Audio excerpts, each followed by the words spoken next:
Well, my name is Jorge. Actually, I went to school across the street, went to my grammar school. Some of the old people here remember the area. I live around the corner of 68, so I think I know the Santiago area pretty much. Yes, I work tourism, but I didn't stay in Chichén Itzá. I was doing these trips around here, Villahermosa, Palenque, which is more interesting than just being in one place. But I have been in Chichén Itzá. Any name, any number you choose between 200 and 500, for sure. And I loved it.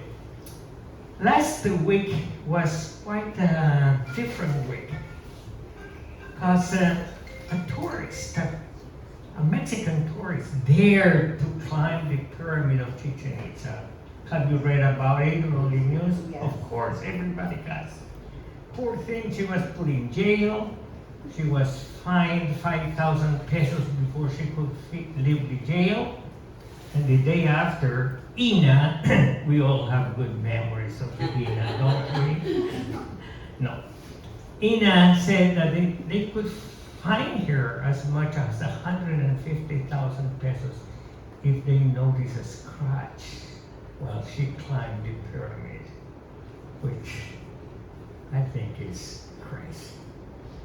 But on the other hand, I understand them. Because over 2,300,000 people visit Chichén Itzá every year. And everybody wants to climb the pyramid. And everybody wants to do something. The inner buildings had to be closed to tourism because children, people with children would let their children pee when nobody saw them. And it was really smelly, so the authorities had to say no more to it. Okay? This is, This is,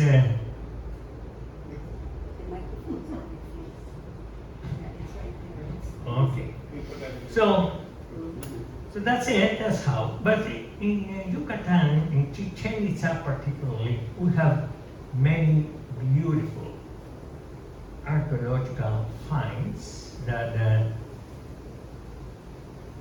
as you will see, you will perhaps understand better, because I mean to say that everything was absolutely covered with stucco and painted in bright red and blue, green, yellow, brown, black colors. And my idea is actually for you to open your eyes and say, boy, this at the time had to be something spectacular. But after 500 years abandoned to the vegetation and this humid weather and other circumstances, most of the colors outside the buildings are faded, even inside because of the high humidity, etc. But few of them remain with frescoes that still exist there. Okay? Well, here it is.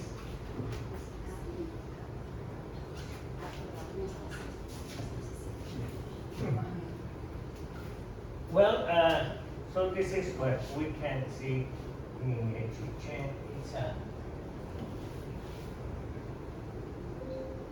What do I do?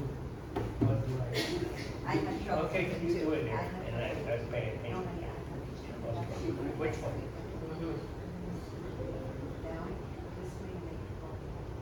Oh, but first of all, when we visit Chichén Itzá, we walk on this beautiful small area, like a golf course.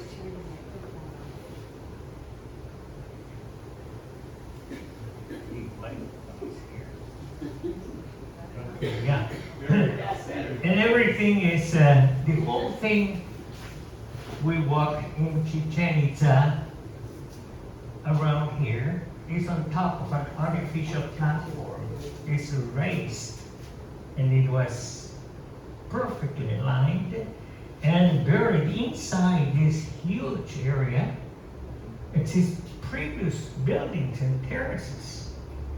that some of them were exposed for a while when they were doing the Southern Light show, and they discovered buildings that were there and nobody knew about it anymore. So this is the northern part of Chichén Itzá. Chichén Itzá is huge, with about 1,050 registered and explored buildings. I can't tell you how many more exist around, probably twice as many, but that is for future projects. Okay? So everything, these big, huge terraces are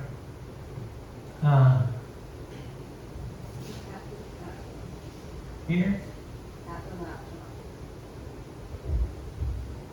Oh, here. So my idea is just to visit this building here, which is called Temple of the Warriors. It's part of the Temple of 1,000 Columns.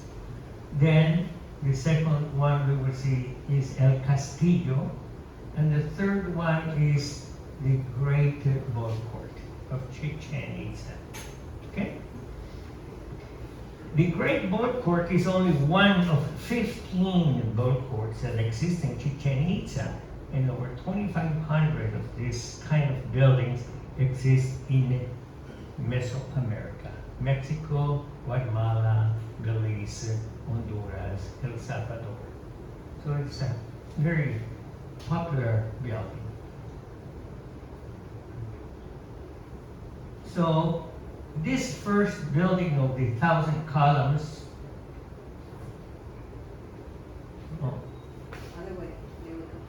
this is what we see from outside, right? You remember it? You've been there to Chichén Itzá? Well, this building actually is an upper building. Buried inside this is a huge artificial platform that originally was a previous building. That was a common architectural practice among the Mayan, to build a building, to use it for a while, fill it with stones and rocks, stones and mortar, and build a new one on top. So here there is one inside this huge elevated 16 meters high platform. So when the archaeologists got in there, they found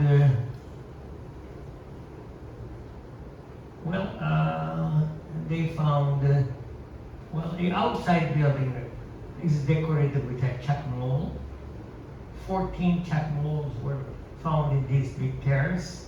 The feather snake, Kukulkan Quetzalcoatl, and I have in the background this kind of table supported by 19 caryatids. These little stone figures, man figures here. And actually, this building was found, this table was found inside, in the inner building. What happened is that the archaeologists said, well, let's put it outside to have something else to show to the people, especially when they were closing the inner building. Under this building inside, they found about a foot conical cylinder, stone cylinder, and inside the cylinder they found a sastun. A sastun is among the Mayans magic stones to do their ceremonies, divination, healing, medicine, etc. So they decided to bring out the table, but the sastun and other artifacts were sent to the museum, to the Mexican government in Mexico City. In this big pot or stone cylinder, they found at the bottom a mosaic of turquoises and jade and coral, consisting of 3,000 pieces, miniature little pieces. The Mexican government asked the help of this Japanese at the time, who was an expert in miniatures, to put back these 3,000 pieces of jade and turquoise and stone mosaic. But, sorry. They also found paintings on the walls. We often talk, oh, Bonampak and the beautiful frescoes of Bonampak. In Yucatan, we had the same. Unfortunately, with the water, destroyed it. And in this particular one, we have 3 boats up. Sorry. We have here 1 boat. There are 2 boats. 1 boat, yeah, that's the first one. It's an ocean. We can see in the middle of the ocean a temple, a Mayan temple, and the house is exactly the same houses that we see them today, with the thatched roof and the corporate arch. We have people around, and in the lower part we see warriors carrying prisoners after the battle. There is a feather snake as well. There is a couple of stone buildings as they are depicted, quite different to the thatched houses, and is part of the frescoes. These frescoes were painted by Anne Axel Morris, whose husband Earl Morris was the archaeologist from the Carnegie expedition that restored the building in 1925, 26, 27.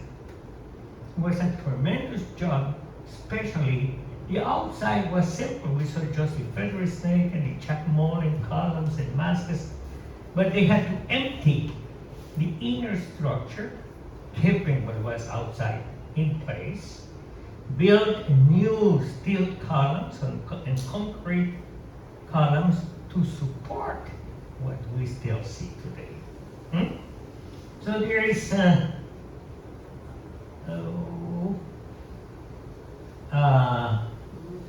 also they found 6 of these columns. If you have been to Chichén Itzá, we have the temple is called the 1,000 columns because there are so many. But the inside building, they found half a dozen of these columns still with the original paintings. And they are still there. See colors from the blue to the ochre red, white. Here we see the man with a beautiful necklace, a shield, and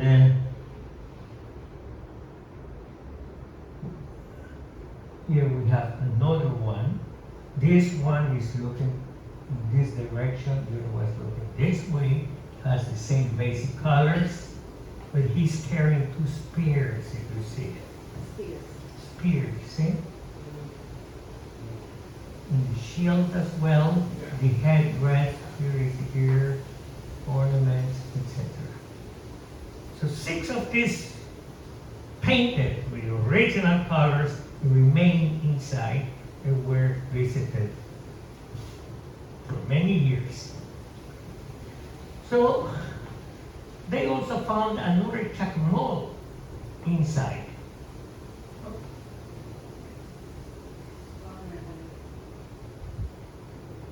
Up another chacmol. Well, I don't want to go there. I want to go back. Yeah. Okay, now. And so the work lasted for 6 years or so.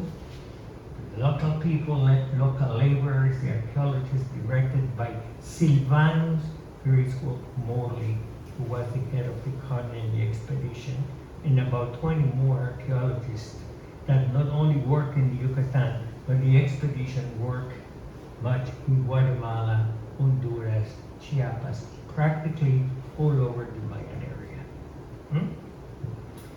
Well, our next building to visit, just across from the ball court, between the ball court and the Temple of the 1,000 Columns, is the famous Castillo where last week incident occurred. Some lady climbing up. Well, here we have an archaeologist, and this is the first restoration they made. They restored 2 sites and a half, just to show the state of conservation before and after the restoration. And the building inside, this building has another building inside, 16 meters long, 63 steps high. And at the time of the excavations, they tried 3 diggings, one from the top of the pyramid inside, one from the western side, which is the left side, and one that is the only actually that was completed, the one we climbed on the western side. And as the archaeologists were digging at the bottom of the stairway, they found a huge stone box, some 2.5 feet square, and inside they found a couple of obsidian knives. We know what that was for, human sacrifices. They found the bones of fish, these fish bones, especially from the manta ray. They used them for perforating their parts, like their nose, their tongue, their balls as well, their penis, just to bleed and offer the blood to their lords, to their gods. So they found as well 2 other mosaics, as we saw before, containing thousands of pieces of jade and turquoise, etc., and shell that have been restored, and they are in Mexico City. So if we go inside, that's what we find. There are 2 rooms. This is the inner room where the famous red jaguar is, with 72 incrustations of jade, beautiful eyes. They are bright, beautiful, wonderful color. The teeth, they are in the shell. And also the whole room was filled up with stone and mortar. It had to be emptied before the show. These rooms, the first and the second room, they were found, or the treasure was found in 1936. When the Carnegie and the Mexican government started to work in 1925, they decided, like the Carnegie, you can do the Temple of the Thousand Columns and the observatory, as well as other minor structures, like the Temple of Paul Martin in the faraway Chichén Itzá. And the Mexican expedition did this pyramid of Kukulkan, and also did the ball court. So they divided. The Carnegie, they were lived like kings. They rented the hacienda from Thompson and built their bungalows, hot and cold running water, and beautiful, expedition work. The Mexican campamento, as we call it, is still there. Perhaps that's where you bought your tickets the first time you came to Merida. Those little huts, little roof with some metal cover, but it's still there. They had to dig a well to provide water for the workers, because this restoration takes a tremendous amount of water to make the cement, etc. Okay? So, besides the red jaguar, they found the chacmol. Remember, 14 of these chacmols have been founded in the same area I showed you from the start. And the chacmol's eyes are made of shell and obsidian, and their teeth, the 2 toenails, are also in shell as well.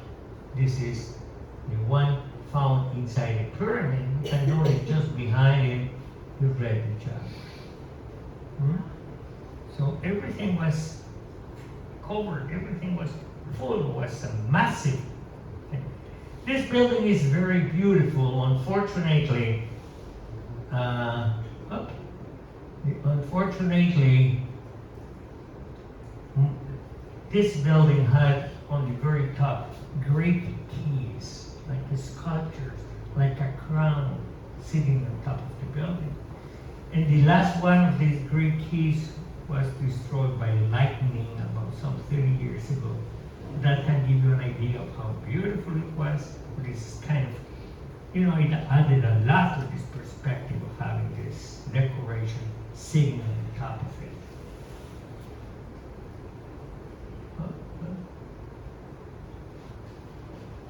This is the largest ball court in pre-Columbian America. The ball court game is as old as the legends. We read about the ball court in the famous Maya book of Chilambala. We read about how the creator, the Popol Vuh, tell us about the creators and how their parents were killed by the people from underground, and how the gods Funfunapu and his brother Ishbalanque, they beat the devil, so to say, and from this point on, the day starts to appear. The sun comes out, and life starts. And the gods create the mounds and the mountains and the stones and the grass and the bush and the big trees and the animals. And at the end, they create man. All that is in the Popol Vuh. Even Mickey Mouse was not invented by Walt Disney. They talk about mouse and all the wonderful things he did, and it's a very beautiful narrative, and everything leads to the ball court. The ball court is 175 meters long, 40 meters wide, and the rings about 6 meters high.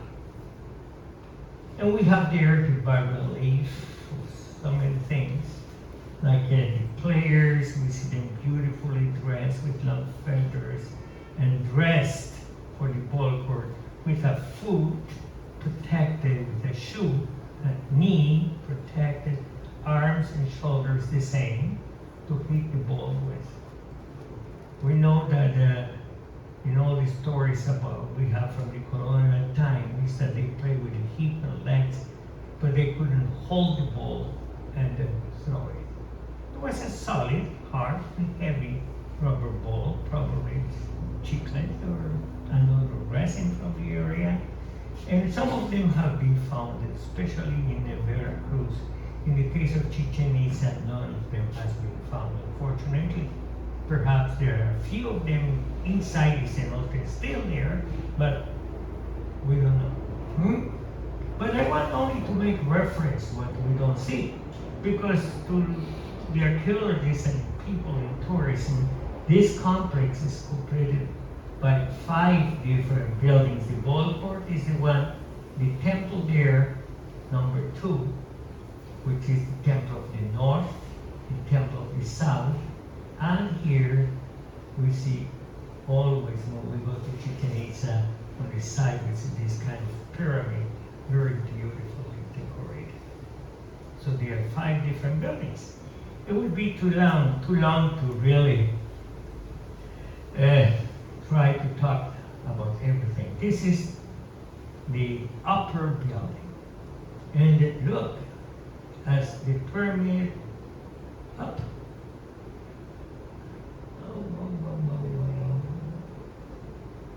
On top of the pyramid, it has this kind of crown around. Unfortunately, none of them is there today. But it's very rich in decoration.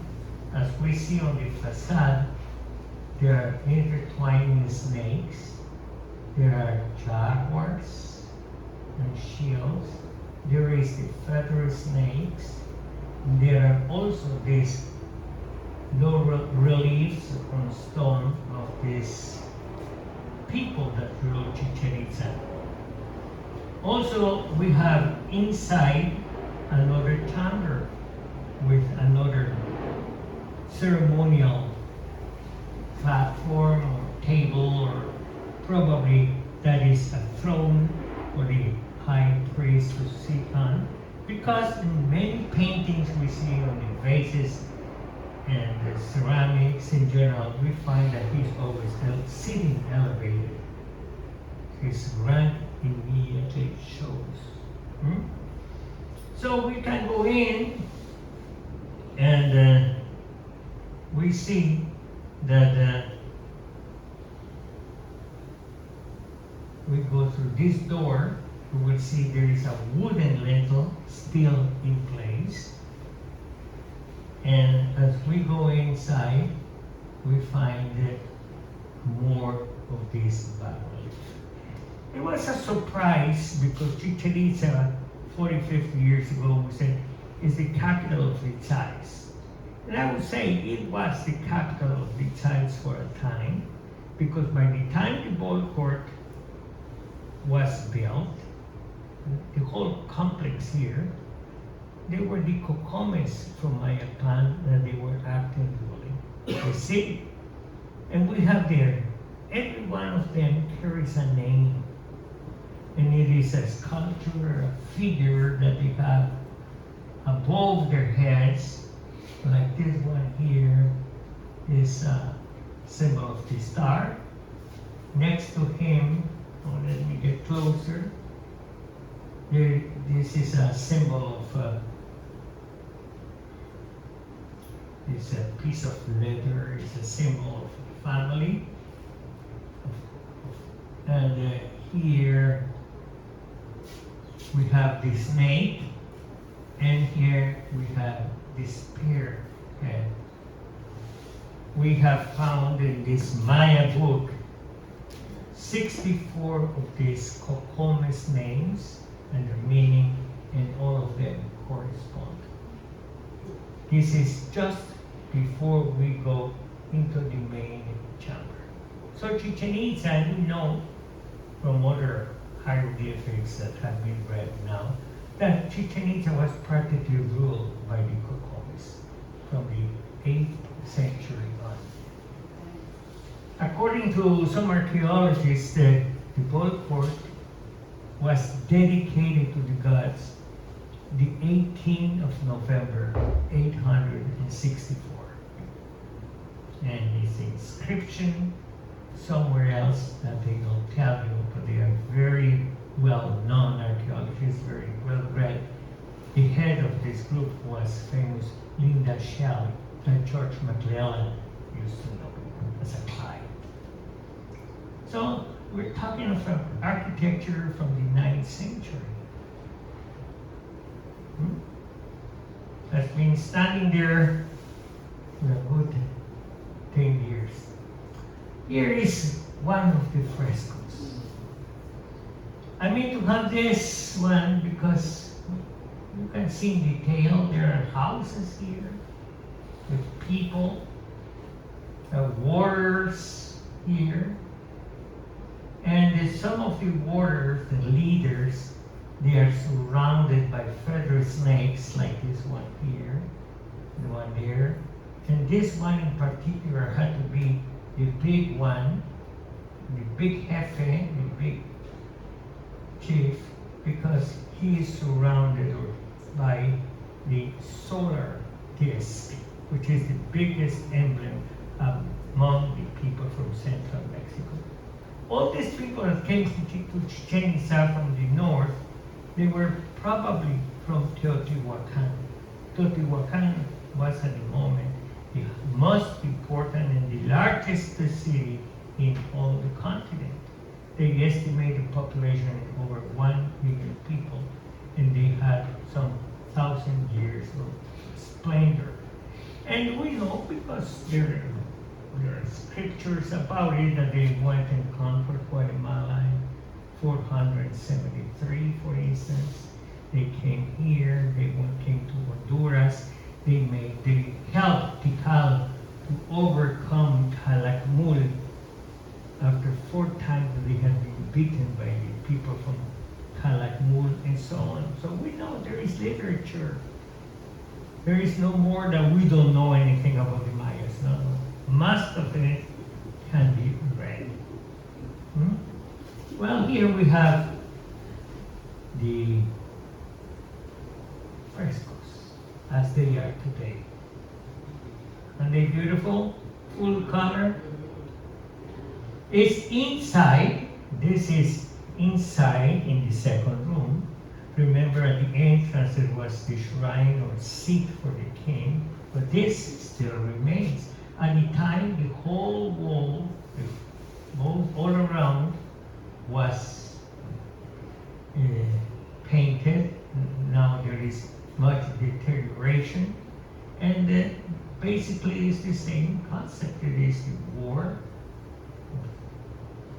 among the Teotihuacanos and probably the different tribes that they were fighting from the way down from Mexico City to the Mayan area.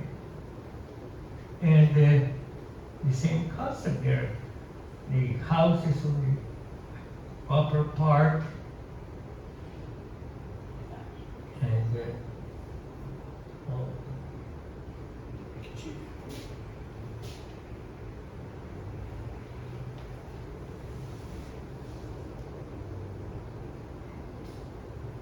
here is another part of the fresco where we see they are either in the ocean or a big lake somewhere in the Mayan area. There are no hieroglyphics depicting these frescoes, unfortunately, but we see them. But when we see them, for instance, they are coming in boats, and here is all this fighting.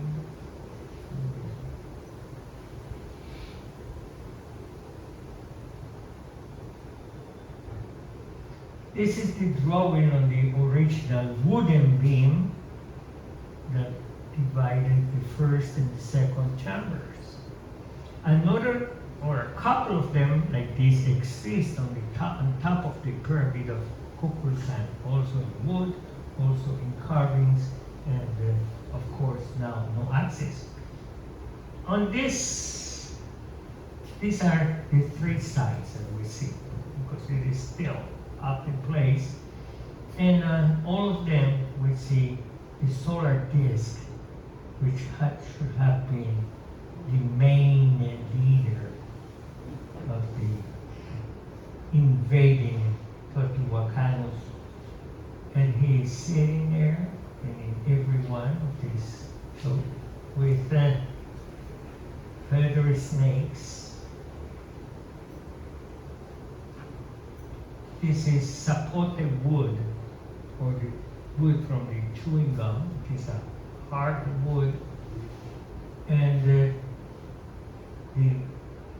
this is very Mexican, sorry. This is very Mexican, as we see this kind of picos. Points. This kind of like arrowheads that we see is very Mexican. Even on the Mexican coins today, you see sometimes a couple of the coins they have it. So it is an emblem they brought from Central Mexico. This is the back of the building, the upper building that we saw.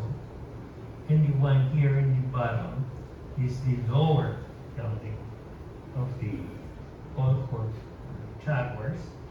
And then here is its own pantry. And then next is a movie star.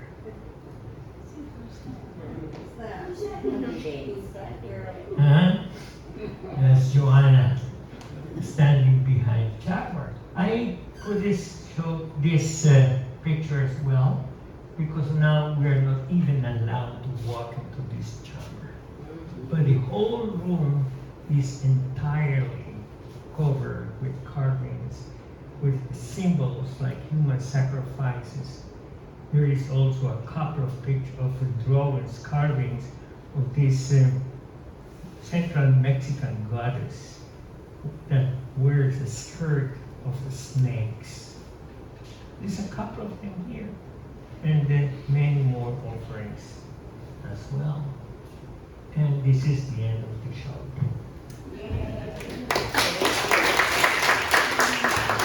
I'm all ears. Any questions, just come and tell me, and then with pleasure I will answer. Thank you. Okay. Thank you. Any question? Yes. So, Tim. it would appear that there are less lifts in what you're showing. Pardon?